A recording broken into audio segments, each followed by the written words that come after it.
This week on Supercars Torque, the racing's back at Wanneroo. Shane Van Gisbergen signs a multi-year contract with Triple Eight. There's been some ballast moved in the Camaros, and the ultimate piece of ballast, Renee Gracie, is back racing this weekend.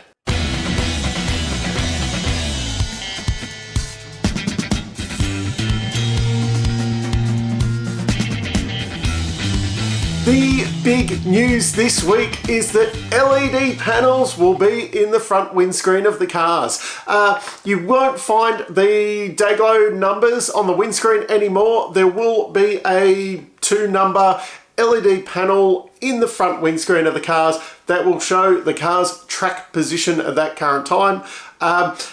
Probably not a big thing for the TV viewers, as we get a lot of information like the totem down the side of the screen, and that it is pretty simple to read. But for the trackside viewers, I suppose if you can see the front of the car, could be quite handy, because it is very easy to lose track of where everyone is depending if you have a big screen or not. So that can be quite handy.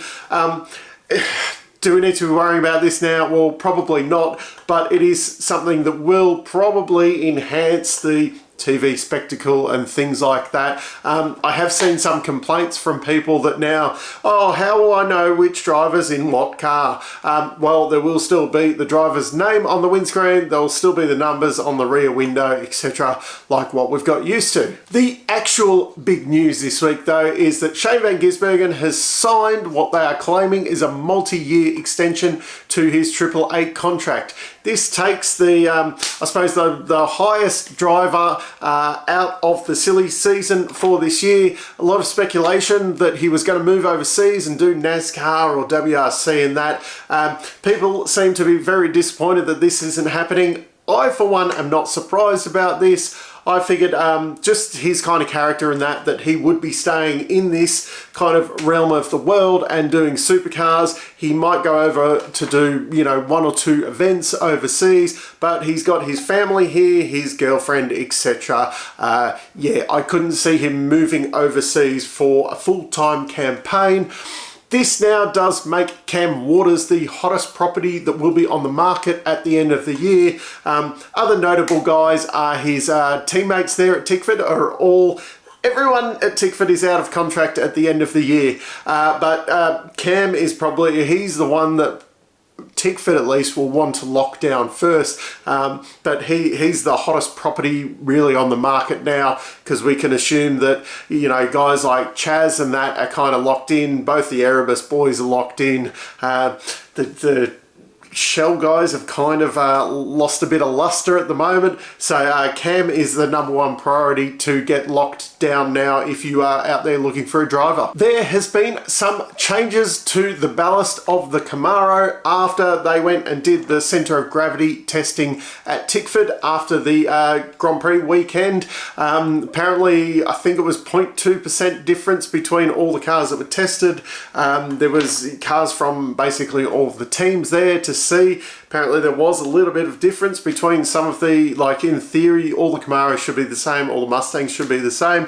I don't have any actual results or anything, but I'm just going off what I've been told. So the outcome of it, 4.97 kilos of ballast. That's right, don't you go moving 4.98 kilos of ballast, you silly people. 4.97 kilos of ballast will be moved from the kind of top of the engine, or I think they were actually on top of the strut towers. That will be moved to the top of the fuel cell to even up the cars. So expect to see Declan Fraser on pole at Wanneroo, and Shane Van Gisbergen will be straight to the back because parity now. One story that came a little bit out of left field this week was talking about having a live pit lane order. Now, what's that, you may ask? So currently the pit lane order is set off the previous year's championship positions. So Triple Eight, always being the team's champion, will always go first up the front of the grid, and Blanchards will always be last, being a 1-car team. So they will always be last down the other end of the grid. And then the various teams, as they filter through, Tickford and Brad Jones Racing, they get to put their 4 cars together with the results taken from the lead 2-car team from the two 2-car teams essentially that they run as. what they're talking about is having a live pit lane order. So currently Erebus, believe it or not, are leading the teams championship. So going off to Wanneroo on the weekend, they would have the first grid slot. And to make it even for some reason, Blanchard's, I heard, would have an equivalency formula of Tim Slade. Not Tim Slade anymore. Todd Hazelwood's points would be multiplied by 1.8, and that would be where they would then sit in the pit lane order, so they wouldn't always be last. The other thing would be to split up Tickford A and Tickford B, and Brad Jones A and Brad Jones B, so they weren't operating as like a 4-car team in the garage sense. They would be 2 and 2. So obviously, you know, Cam Waters and James Courtney, I think, they would be up the front of the grid somewhere, and Randall and Fraser would be down the back, and the same thing, Brad Jones, Jaime and Fullwood would be further up the front, while the B guys would be down the back. Is this a story that's just come out to kind of deflect a bit of attention away from, you know, Mustangs self-combusting and the cars looking at a wall and kind of crumpling apart, things that we should really be looking at the moment? Apparently the Commission are going to discuss this and blah. Yeah, this is something we look at when the product is right. This is not something that's really going to affect it much. It just means, say, with qualifying, those guys get out in qualifying first, so they have a clearer track as they're going around. That's probably the biggest difference. Or, you know, during the races, if you've got a multiple fuel pit stop race, you can, you know, because you're at the end of the field there, if you're challenging someone who's already stopped, you can see that they've stopped and they're coming down pit lane, so you'll be like, hey, pull the fuel out, let's go, and get in front of them, get track position. Whereas if you're further down, you obviously have to make the call first.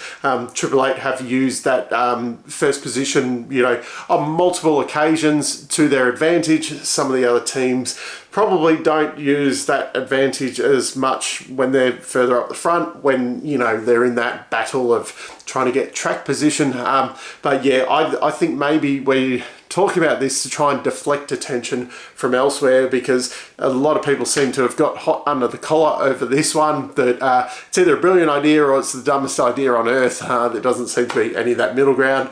I think a little bit of a talking point going into each weekend, and more reflects where the teams are currently at that point. But really, after, say, round 3, it pretty much settles down, and you're going to end up with people in pretty much the same order that they'd be in now. Obviously, Erebus has made a bit of a jump up this year from where they were last year, but it's not. We don't see those kind of fluctuations that often, so it's not going to really spin the whole thing on its head. Like, we're not going to be surprised that Triple Eight's up the front of the grid every weekend. Now, for the racing on the weekend, standing starts are back. After that one race at the Grand Prix, we've fixed all the self-combustible Mustang problems. Catch cans will be vented out the back of the car, not into the engine bay where it's nice and hot and it can ignite, so we can have standing starts again. Just on those fires as well, the Percat and Courtney have got their engines back.